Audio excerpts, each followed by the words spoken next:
அம்மாவின் கனவுகளும் அவர் இதயத்தில் தாங்கிய கனவும் என்றும் நம்மிடம் இருக்க வேண்டும். அவை நிறைவேற்றப்பட வேண்டும். எந்த சக்தியாலும் அதை தடுக்க முடியாது. காரணம், அம்மா என்கிற சக்தி நம்மிடம் உண்டு. துரோகங்கள் ஒருபோதும் வென்றது கிடையாது.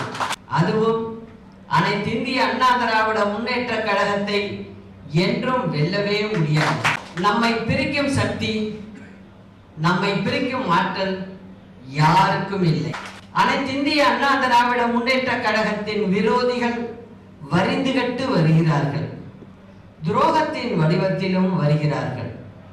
கழகம் அதற்கு அஞ்சாது.